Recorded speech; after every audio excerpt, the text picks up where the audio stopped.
mitzvah is not only to eat in a sukkah, but the mitzvah is, again, whatever we're discussing now doesn't apply to women. The mitzvah is for men. Women can also have the mitzvah. We're explaining what is the mitzvah for men, that anything they usually do at home, they will do in the sukkah. So if they want to have a conversation with someone, it's not lashon hara. So instead of doing it in the house, you do it in the sukkah. And for certain things, they will say a bracha leishe basukkah. There's a bracha that is said leishe basukkah. That is said before they eat. So when is the bracha said? So there is the mitzvah, which we explained, that the mitzvah is whatever they usually do at home, they should do in the sukkah. And then there is when they say the bracha. The bracha leish basukkah is only done for eating. And only when they eat specific foods like hamaitzi, mezainis, only then do they say the bracha leish basukkah. And it's only if they eat a certain amount of food. They have to eat more than the size of an egg, which is about, let's say it's about an ounce and a half, maybe a little more than an ounce and a half, somewhere around there. Then they say the bracha leishe basukkah.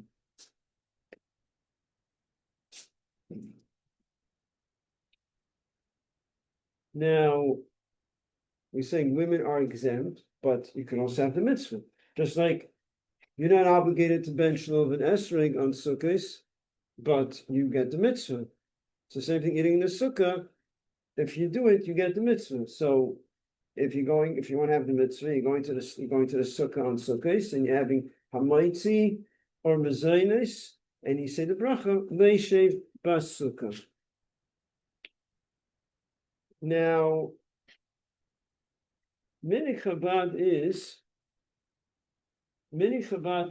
that we even drink in the sukkah. So again, that's for men. The minig does not apply to women because women aren't obligated to in the sukkah. But for men, the minig is even to take a cup of water, which you're not obligated to do in the sukkah. But minig Chabad is that even a cup of water, the men will go into the sukkah. Now, let's say you're eating in the sukkah, one of the meals, and you say leishe basukkah. The men say leishe basukkah in the kiddush. The women say it right after Maitzi. What if you realize that you forgot to say leishe basukkah? So you say it whenever you remember. So as soon as you remember, you say leishe basukkah. Don't say it with food in your mouth. You say bracha, your food shouldn't be food in your mouth. But you say it as soon as you remind yourself, you say the bracha leishe basukkah. And even if you remind yourself when the meal is over, you benched. And after you benched, somehow you remember, I didn't say leishe basukkah. You're still sitting in the sukkah, so you say leishe basukkah. Yes. So you were saying that Wednesday, like by the kiddush. When we say it's in the after Maitzi.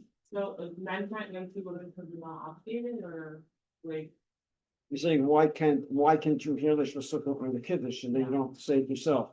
Good question. If you're hearing kiddush and the men are saying you're hearing kiddush, they're saying leishe basukkah, they're not having your mind for leishe basukkah. That's what it is. But it's a good question. Why? Well, you find by mitzvah things by mitzvah. When you hear a mitzvah like a mishnah, you hear a mitzvah, you say, I want a mitzvah too. So it's really the same idea. Now you're being engaged with kiddush, not with leishe basukkah.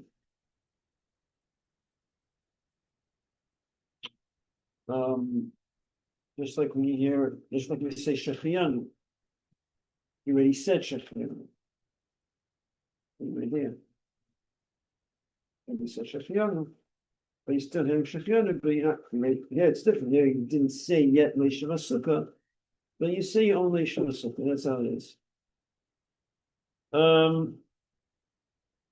Now you're sitting in the sukkah, and you said leishe basukkah, eating. Then you bench, And then they bring dessert, or they bring cake for dessert. And when you have cake, you say Leish Masukah. So what do? You say Leish Masukah again, right? Right or wrong? Wrong. You don't say. Do you say again? Why not? You benched already. You're still sitting in the sukkah. You didn't leave the sukkah.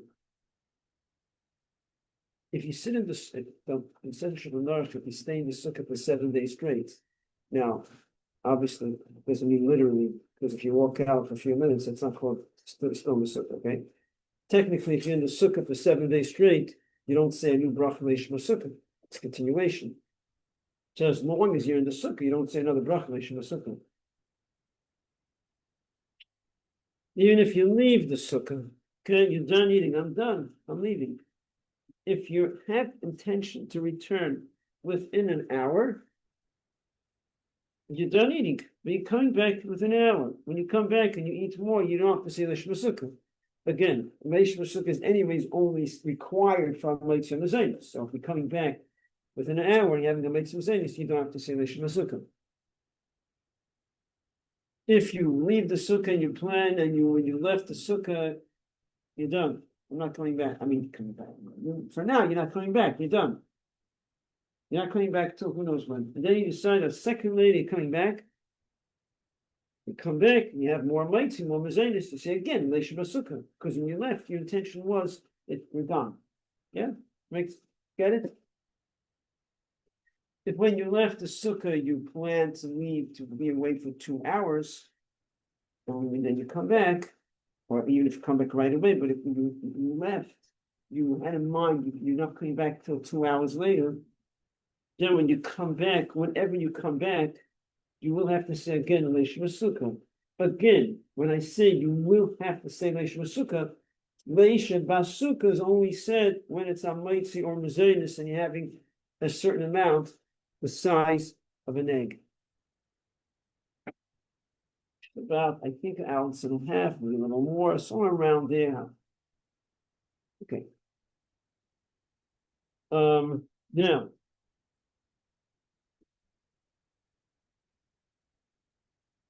many times you go to Farbrengen in a sukkah. When you go to Farbrengen in a sukkah, it could become questionable if you should say Lishav Sukkah. What do you mean questionable? If you're having Mazenis, of course. If you're not having Mazenis, right? You have Mazenis, of course. Going to Farbrengen, and you can have over there, you can have a little bit of wine, maybe. Not too much. Have some fruits, salad, whatever, but you're not having Amaitz and Mazenis. You're having a Farbrengen. You're sitting there and you're spending time. It becomes questionable if you have to say Leish Sukkah. It could be there's even actual requirements, but the best thing is to make sure you have some Zainis, so you don't have any question.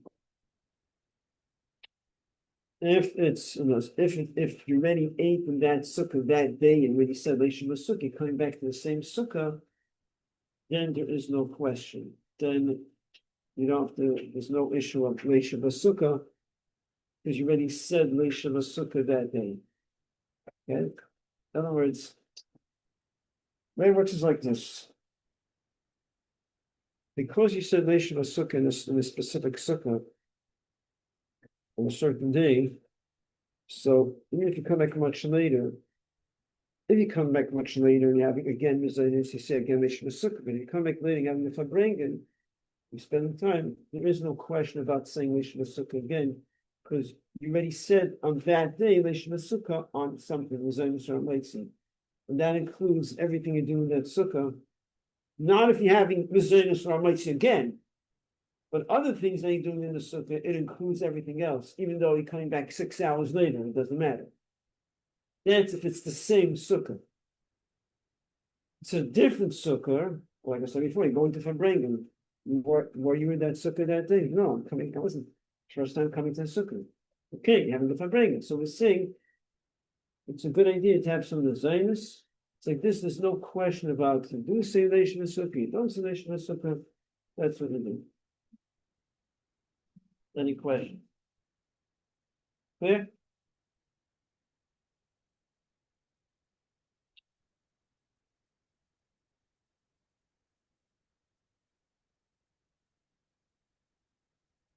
Now, the first night of Sukkos is an obligation for men to eat in the sukkah, even if it's raining. So other nights, if it's raining, they're not obligated.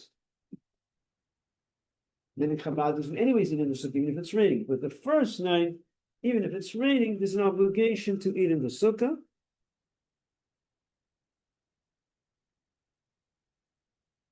But in any case, for women, you're not obligated anyways, but men are obligated even if it's raining. So even out of Chabad, if it's raining means it's raining hard, not just a drizzling.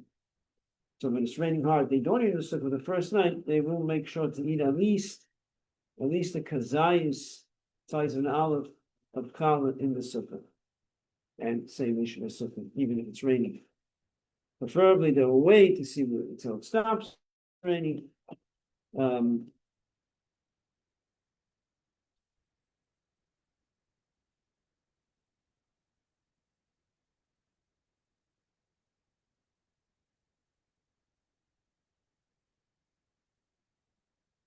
any questions about sukkah, eating in the sukkah?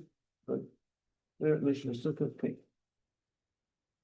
Now, I realized that last class we started about sukkahs, about the laws of the sukkah itself, and I don't think we finished everything about it. Some more details that I want to discuss regarding the sukkah itself, and that is, we did discuss it, let me know. We'll have to go over the same thing again. There is a kedusha, I think this part we didn't discuss. There is a kedusha on the walls of the sukkah and the schach. According to the Torah, the schach, because it's designated for the mitzvah, you're not allowed to benefit from it. You can't use the schach. It's designated for mitzvah. So you can't decide on sukkahs that you want to take the schach and make a bonfire with it. It's designated for the mitzvah. Rabbinically, also the walls are designated for the mitzvah. So when Sukkos, first night of Sukkos comes in, now there's a kedusha that comes into the sukkah. There's a certain kedusha, not the kedusha of a Sefer Torah, but there's a certain kedusha that comes into the sukkah. As a matter of fact, it's brought down that the first night of Sukkos, as Sukkos is entering from when the sun sets, the sukkah should not be covered. Preferably, it's not like if it was covered, it's the sukkah is no good. Preferably, the sukkah should not be covered. I don't mean not covered with stuff. I mean not covered with a. It shouldn't be covered with the awning. Like if it rains, people cover the sukkah sometimes. It shouldn't be covered because when the sukkah is covered, it's not a sukkah. It's not a kosher sukkah. We want, and as the sukkah begins, the kedusha, the holiness of the sukkah should. The kedusha should come into the sukkah. So there is a kedusha in the sukkah, and therefore you cannot use both the schach and the walls. You cannot use for anything else. So let's say you decide, hypothetically speaking, a person builds a lot of sukkahs because he's very wealthy. Built a lot of sukkahs here and there in case. Then he realizes that the Chalamayit realizes he doesn't need one of the sukkahs. He says, okay, anyways, it's in a camping place, we're gonna let's make a bonfire, put the whole, he has money, that's the issue, let's make a bonfire, put the sukkah on fire. You can't, it's designated for the mitzvah. And because it's designated for the mitzvah, so therefore when it comes Shabbos and Yom Tov of Sukkot, it's muktzah. The walls are muktzah, the schach is muktzah. So if schach falls onto the table, the schach is muktzah. You can't just move the schach. We're talking about Shabbos Yom Tov of Sukkos. You can move with your elbow. If it's annoying you, it's bothering you, then you could remove it. It has to be that it's bothering you. It's really bothering you to see some stuff on the table. If it's annoying you, remember we discussed the halachas of muktzah. Remember from muktzah that if there's shells on the table, you could, and it's annoying you, you're sitting by the table, you could move the shells, even though it's muktzah. Schach doesn't really annoy you, but theoretically, it could sometimes annoy you. So if it annoys you because you want the space, you want it to look a little nice, and then it has to be that it's bothering you. It's not usually the case. With your elbow, you can move it, otherwise you cannot move the schach. There are people who have a custom that people, it's brought in halacha, that there's something called noi sukkah, to beautify the sukkah. They hang, have we seen it in some places? They hang things to make the sukkah nice. Many Chabad is that we don't. Doesn't mean you're prohibited if someone's to do it, but many Chabad is that we don't do it. It's not, we don't do it. But people will do it. And Shulchan speaks about hanging jugs of wine. I don't know how it's done because I've never been in these sukkahs, but hanging fruits, things like, because it's there to beautify the sukkah, it's designated for the mitzvah, and it's muktzah. Yeah. You have a basket of apples or grapes hanging, and it's muktzah. It's kind of strange, but because it's designated for the mitzvah, it is muktzah on Shabbos and Yom Tov of Sukkos. There are ways how it's not going to be muktzah if you make a stipulation before Yom Tov. We're not going into it because it's not relevant. Now, after Sukkos is over, the schach has no kedusha. So after Sukkos, you can take the schach and you can make a bonfire with it. That's what you want to do. But you cannot use the schach in a disgraceful way. Very disgraceful way. You can't put it in a you can't step on it. You can't put it in a place where it's filthy and get dirty. It's not, so it doesn't have the kedusha of schach like during Sukkos, but you cannot use it in a disgraceful way. That's something that most people aren't careful with. You don't want to step on it. So these people are piling up things and ends up going to places. So something to be aware of. Those who use the schach that you throw every year, something to be aware of.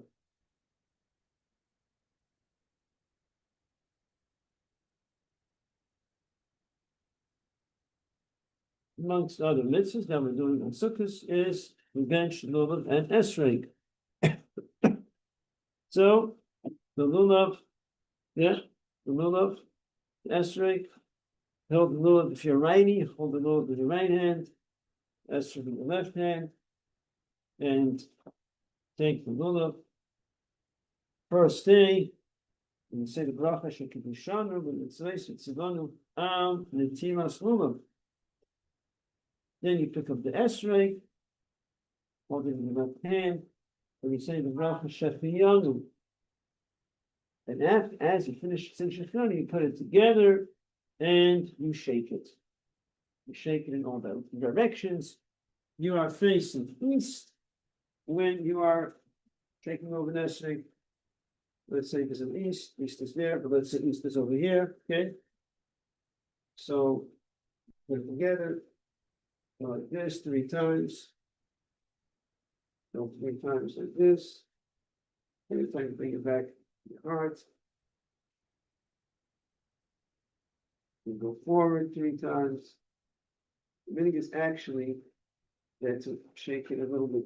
You go like this to shake it here. Yes, very Chabad. Then you go up 3 times, down 3 times. Then you understand, go facing this direction. They're going.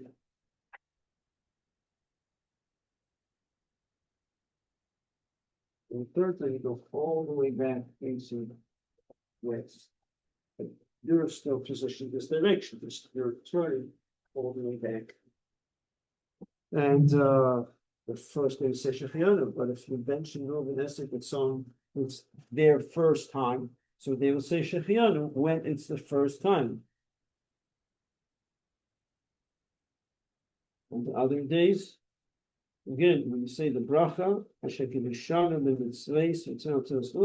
you're just holding the lulav, then you take the esrog and you put it together and you shake.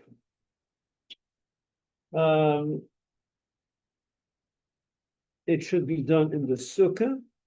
No, let me rephrase that. Preferably, it should be done in the sukkah. That's the place to do it. If you can't, in the house, it's also fine. Many times when people are benching of an essay, they're very excited about it. You take the holding the essay, and you're picking up the holding on one hand, and you have the essay, even to nice. They smell the essay, it smells so good. Don't smell the essay. Not a good idea. Why? Anyone knows why? Anyone knows why? Because it's questionable on what bracha, if you should say a bracha when you're smelling it. Because generally on a fruit, there's a bracha that's for smelling the fruit. Esrog is a fruit. On the other hand, even though it's a fruit, it's not really for eating now, it's for the mitzvah. So it becomes questionable if you say a bracha on it. So therefore, you don't want to smell it, not because it's prohibited, because it's questionable if you're going to say a bracha. So you don't want to, do you eat without saying a bracha? It's not proper. When you have a food that you don't know if you should say a bracha or not, maybe you do, maybe you don't. It's preferable that you don't eat it. So it is preferable you don't smell because maybe you just say a bracha, maybe not. And if you smell you're not saying a bracha, it could be you are benefiting from Hashem's world without saying a bracha. So it's better not to smell it, but it's not prohibited to smell it. However, the hadasim, the myrtles that are on the lulav, there's hadasim. There's hadasim, the myrtles, and then there's aravis. Yeah, willows. So the hadasim, the myrtles, they're actually not allowed to smell. Because hadasim is designated for the mitzvah. And being it's designated for the mitzvah, you're not allowed to smell it. Any questions? No? No?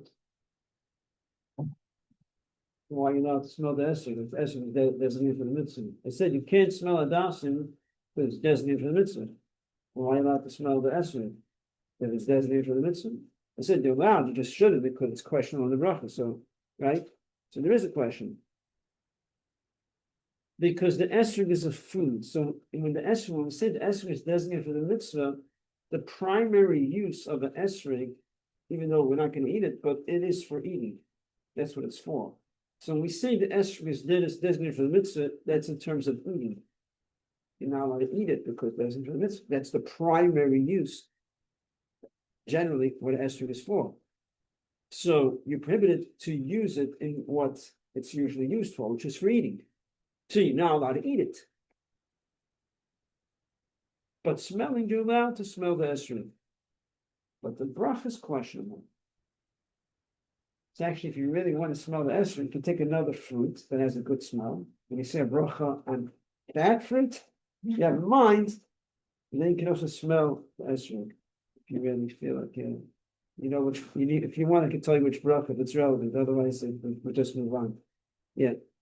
So, what you were saying about not using, going back to the slot, you don't use it for anything like improper, or you don't use it for anything else during, like, I know some people who like take it as medium, after I guess maybe like make something out of it, use it in a food, or like make some wine out of it, is that allowed? Because technically. During Sukkos, it's designated for the mitzvah. Yeah. You know what I So mean? during Sukkos, you can't eat from it. Exactly. After Sukkos, sure you can eat it. Because there's no mitzvah anymore, the mitzvah's over. Yeah?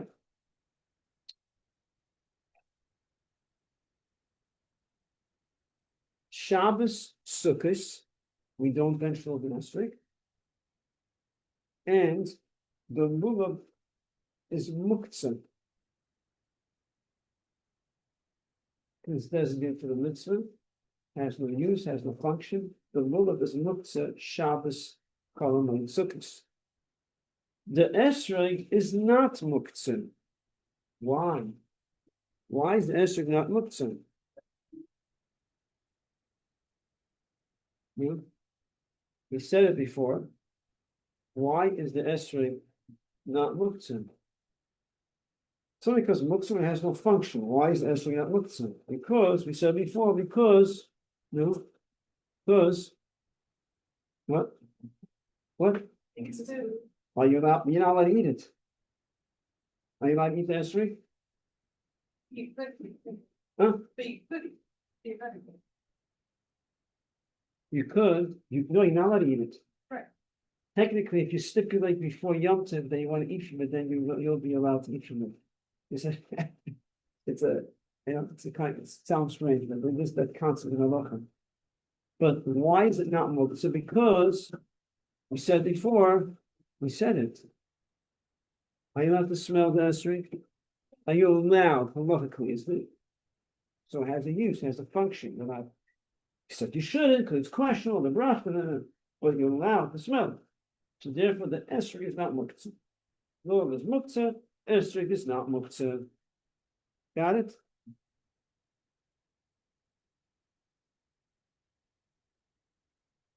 Okay, so there's the order of kiddush on Sukkos. I don't think I should go through it because you don't make kiddush on your own. But there's an order in Yosef that gives you order the kiddush of the first 2 nights of Sukkos. What comes first? Shechiyana, Lishma Sukkah. I don't think I'm going to go through that. It's not relevant to it, right? Shmini Atzeres. We switch from Merid Hato to Merid Hageshem. We switch from Merid Hato to Merid Hageshem. That is in the Musaf.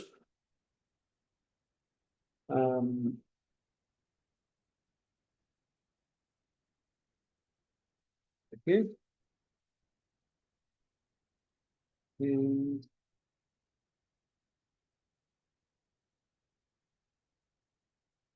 however, if you by mistake said Merid Hato and you did not switch to Merid Hageshem, if you're in that bracha, you go back to you correct yourself. You didn't say Hashem's name yet.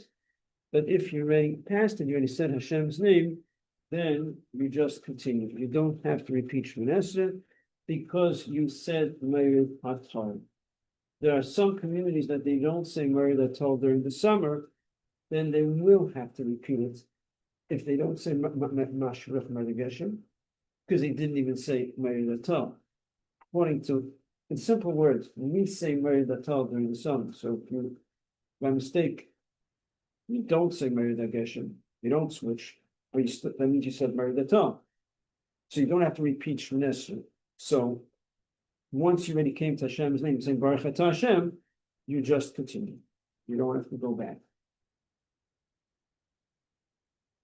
Something very important, and this is something that happens, Simchas Torah. It is common. I shouldn't say it's common. It happens. These questions come all the time. That there's always situations where women forget to light Yom Tov candles because it's so hectic. Simchas Torah, Baruch Hashem, it's great. This show and that show, it's even here. It happens. It's always happening that women are forgetting to light candles. When they come to the Rav, they have a question: what do we do? They forgot to light. What do we do? You know, if we forget to light candles, in many situations you have to add an extra candle for the rest of your life. Doesn't necessarily apply to girls because their obligations aren't the same like married women. Not going into that now, but it's something to be aware of. That Simchas Torah is a time that women forget to light Yom Tov candles, and something to be aware of. Let's see. I think we pretty much covered everything that we needed to cover.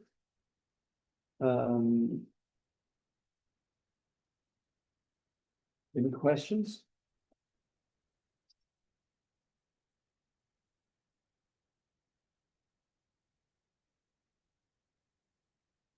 There's some basic halachos of Chol Hamoed. I have a few minutes there, and there is Chol Hamoed.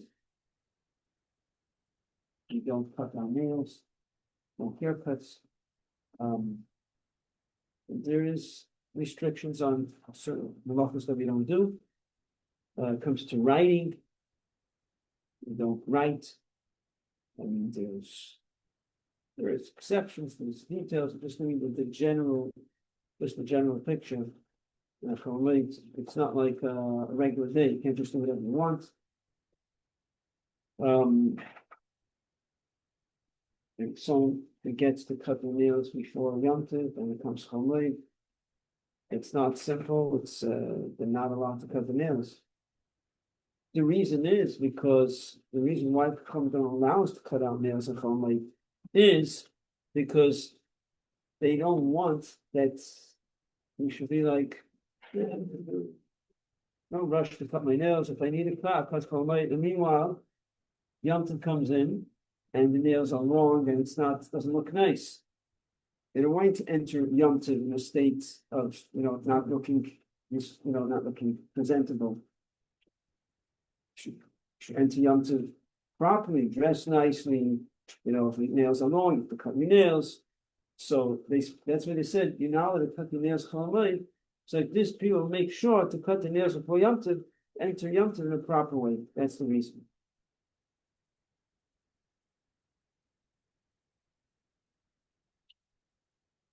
And writing, we said, you don't write a Chol. However, if someone needs to write, it's necessary, you could write, but what the Dominic is that you don't write in a regular way. So you will write, let's say, instead of writing straight, they write, going down. So let's say you're writing. These lines over here, you're right.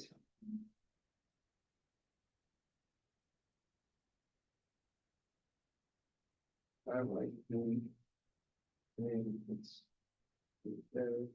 so I'm writing, you're writing a little slant, so you see I'm going on a slant.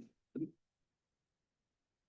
you try not to make it like, if you're like write very professionally, just writing, just simple. Don't make it too fancy. Just what's necessary. So that's if you need to write, it's accepted. It's not because really it's only permitted if it's done in a professional way. If it's done in a professional way, and it's certain things are not allowed even if it's a non-professional way.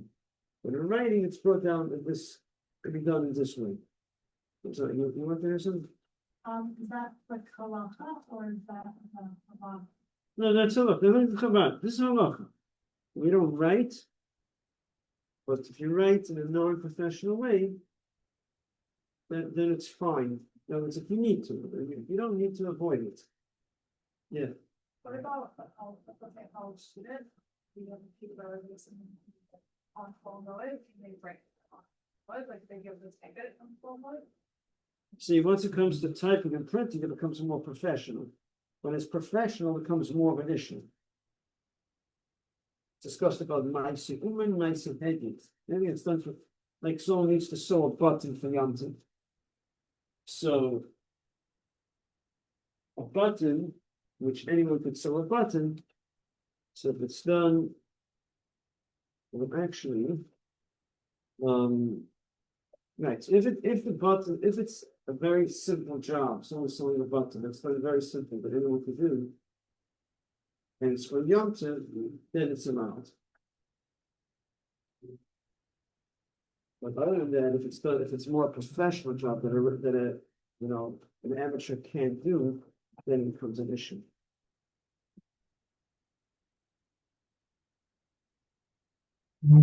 Even by button, I have to double check. I wasn't planning to talk about this. I didn't go into the query by button. I think by button it's fine. If it's done in a non-professional way, it's okay. It could be you need to add something, could be you need something else if you add. But I think it's when I remember it's a button and it's done in a anyone can sew a button. Not anyone, but it's not a big deal. So and if it's for the covered Yom Tov, it's okay. You can double check that. Yeah. Okay. This is kind of a crazy question, but going back to the writing, I'm not this Tolomoa, but usually I'm like working, like day school, so like I have to like contact my bosses and use text during the week. So like because I spend like more of the professional manner, is that allowed? Like just sending the text. You're asking if you could send a text on Yom Tov? Is that your question? Yes, but like, No. What's professional about a text? because when you just talking to my boss, Text is not called writing. It's not writing, it's printing is a problem, you're printing something. But typing on a laptop is not called writing. Separate issue, but going to work and formally, but it's we really have the time to go into it.